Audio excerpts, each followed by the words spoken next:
Hello again, welcome to the pseudo midnight vlogs, because I just like saying the words midnight vlogs for no reason. Even though it doesn't happen at midnight, doesn't get recorded at midnight, it's probably going to go up at midnight because I just like to do things weirdly.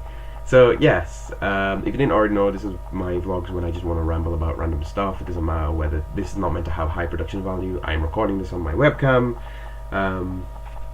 That's kind of the point of this, so it's just me, just for a point for me to ramble. So I wanted to talk about the Deathnote Netflix movie. I might as well just call it Deathflix because it just sounds easier to say than the Deathnote Netflix version. So the Deathflix movie, or the Death Netflix, the Noteflix, the Netnote, the Deathflix movie is. I give it a rating of eh. it's one of them. So it's definitely a movie you're not going to enjoy if you're a fan, and if it's a case of you wanted to know more about where to begin with the movie, you wanted to know, for example, let's say you took the idea of, hey, gonna get into the Death Note series. Where do I begin? I guess the English one is a way, not the best. It's definitely the worst way of getting in. You could get in probably far better with the movies, the Japanese movies, and the animated series, which has a very good, very high quality dub. But let's say you're just talking about the movies, and just say you're just watching it on Netflix. You might as well just watch the Death Note on Netflix, the anime series, then watch the movie. But let's say you're a masochist and you heard all these bad things. Yes, you're going to enjoy the movie because of how bad it is. It's got a very distinctive style in comparison to the Japanese Death Note movies and the anime and manga. There's a lot of things that they try to implement, given how sort of drained the animated series can sometimes look, and that's usually done for effect of bleakness and dark and shadows, that sort of way of looking at things. Whereas in the Deathlix movie they tried to implement that, but it's also very hocus pocus, rather than this is actually legitimately scary. Like, if someone did have this would be a problem. So to go through cast, obviously we're going to talk about Light, we're going to talk about the Misa Amane character, and we're going to talk about L. There's a few other characters we talk about, but I'll go on forever if I do. So for Light, the comparatives is this: Light in the animated series, was always considered smart. He was never someone who was downtrodden. He was always popular. He was very, he was a very stable individual. He was very smart. He was very happy. He was essentially like the ideal of what anybody wants to be. He was good looking, that sort of thing. In the Deathlix movie, the Deathlix version, they made Light to be quite the opposite. He is not cool. He is not calm and collected. He is not popular. He is not smart in the sense that he is like the best in school. He's actually quite like, he's at best mediocre. The way they sort of transitioned him. He is a troubled child. He is effectively an American person. Let me rephrase: an American stereotype. So the way they've described this particular Light is they try to give him a more down to earth, but a more down to earth, more, I guess you could say, realistic take on things. The thing is, it's not good. I don't think the idea between the two works. The idea of a Light that is subpar and imperfect, a person who doesn't strive for perfection, essentially,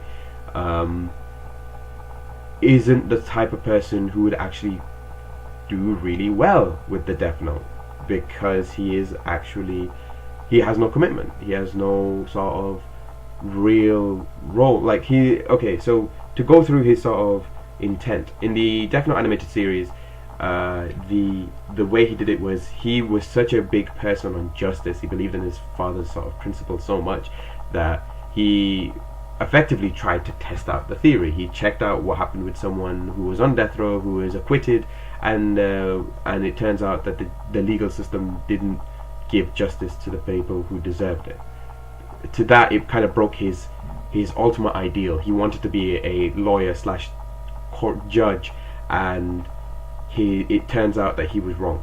Like, that ideal is not the ultimate. The ideal is just not there. Therefore, he becomes more of a megalomaniac. He goes, well, it seems like the road that I'm going ultimately will never work. So if I take it on now, I'll be able to be better.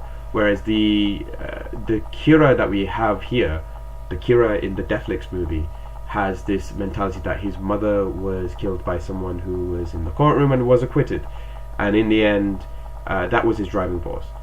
It's a stronger driving force. It's a cleaner and easier understandable driving force, but it lacks layers that the original one had, and it makes obviously with that sort of in mind, they've kind of added that to the main part of his character. He made, the American stereotype being I'm going to be a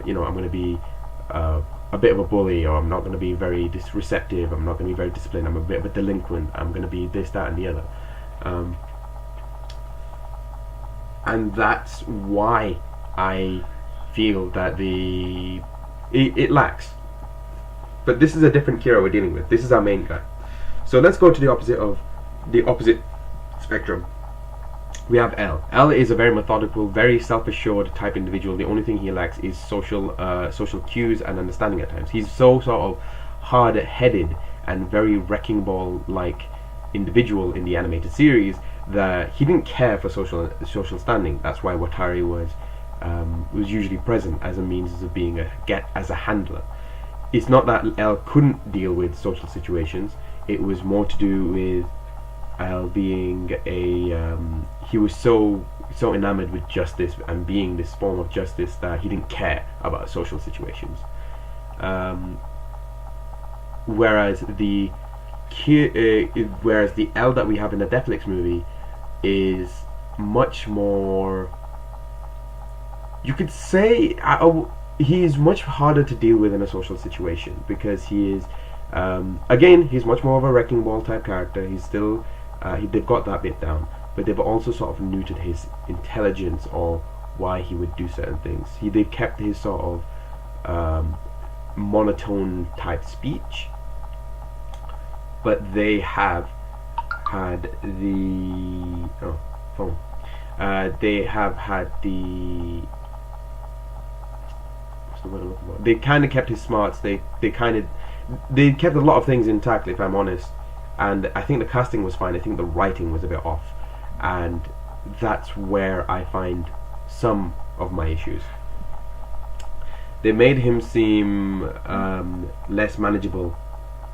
They made him seem less manageable in certain situations. For example, he's effectively incapable without Watari. That's the way they've kind of portrayed him in this particular movie. Whereas it was more the case that Watari was L's closest confidant, but he was definitely capable without him. That was the difference between the two, and I find that changed the dynamic of this particular story. So the way they've sort of made him equal footing to Kira is by essentially taking out Watari and making him sort of a necessity to L's sort of success. The idea, so Kira is effectively, or Light effectively, is a mediocre smart person at best versus a super smart person that is a bit erratic. That's probably like the closest you would get to a dramatic situation. And then we have the person in the middle, which is Mira in this particular case. Mira, it takes place the Misa character in, I say Misa, but the Misa character in the Misa Amane character in the Netflix movie. And her story is that she's a cheerleader, and she is effectively hollow inside, sees Light and is like, hey, you seem kind of strange, why? And then that's what she's enamored with, and then suddenly she's enamored with the Deathnote itself. Effectively, in this particular movie, or at least in this movie itself, they've made Misa Amane the villain in this particular case. That's where this whole thing sort of like that's where it ties up with Misa Amane. And I don't know, like, her character was off. Like, she was meant to be so enamored with Light because of how effectively she thinks he saved her in a and essentially gave her sort of justice where nobody else did, where the justice system didn't and couldn't. She's so enamored with that in the animated series that you don't see that here. Where it seems more like, instead of she's in love with Light for the action, she's in love with the Death Note itself, and they kind of make this sort of a fetish object for her. So when you see this all kind of come together, it kind of becomes a bit of a car crash. It does not reflect any of the original animated series type characters. It goes with a lot of the stereotypes that is what we didn't want from this movie. We wanted to have essentially a very, at least pseudo intellectual movie where there's a battle of wits and a game of chess going on, and we didn't get that. The ultimate takeaway from the situation has always been that the ultimate situation for the characters anyway, they kind of made it seem like that Kira is an afterthought and Ryuk is really the ultimate main bad guy, with the way they've sort of nuanced his sort of performance and his involvement with the Death Note itself. They've added 2 new rules, which is, one, if it gets burned, you can only burn it once, and it will rescind any sort of, like, if the death hasn't already happened, it will rescind that death, the death call, I guess you could call it. And the other one is 10 days possession. If you have if you don't have the 10-day Death Note if you don't have the Death Note for 10 days, it will relinquish its user.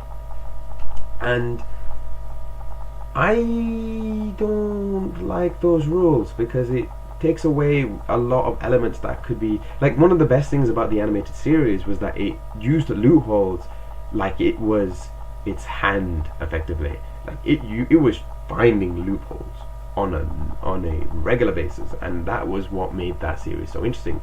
Where at least that, and especially that dramaticness to the situation, so interesting. Up until L actually had contact or had knowledge of the Death Note, Light himself was experimenting.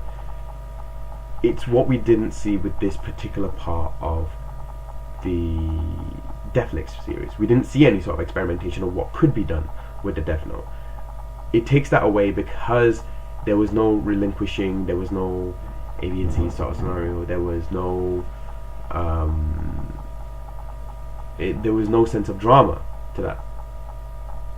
So I feel that if someone were to make a version, like, I feel like if you had to sort of talk about where this sort of lies in the grand opus of listing, it comes at the bottom. There's no question, it comes at the bottom. Is it a unique take? That's definite. It's definitely a unique take. It's definitely memorable because of its unique take. It's a bit of a car crash because sometimes they try to be comedic, sometimes they try to be serious, sometimes they try to be quite smart, and they fail on all accounts. Ryuk, definitely a good choice for Willem Dafoe, but at the same time very underused and underutilized. I like that on the one hand, and on the other hand it's like, I still want to see more Willem Dafoe. I want to see more character development for Ryuk. If like, how are they going to make this guy a bad guy when the entire point of him is to be a visual observer? That's it. That's all you got. But do I say go out and watch it? I'm gonna have to say yeah, because it's, anyone who's a Death Note fan will have probably watched it to see how bad it is, and anyone who hasn't seen Death Note, it may bring them into thing, because it's not. If I had to compare it to the worst out there, it's not as bad as Dragon Ball Evolution. Still nothing tops it, and Avatar is still, like, it's a close second, but it still followed the story. It's the same problem with Ghost in the Shell. Ghost in the Shell was not very memorable, and the only reason why that was memorable was because of the animated series. Death Note, or the Netflix movie, can at least stand on its own as a bad movie and something memorable. Like I said, L and Ryuk kind of turn in good performances that you love them for being what they are when they are at their best, but the writing is kind of where it falls down, in my opinion. Some of the direction, some of the acting, yeah, but that's more their choices done by the director and done by the writer, and I feel like that's where certain things fall flat. So yeah, I'm not a critic. I just wanted to talk my piece. But yeah, thought I'd talk about it now before I forget. So yeah, I'll see you guys next time. Bye bye. See you on the next, I guess, scheduled midnight vlog, because it doesn't really happen at midnight.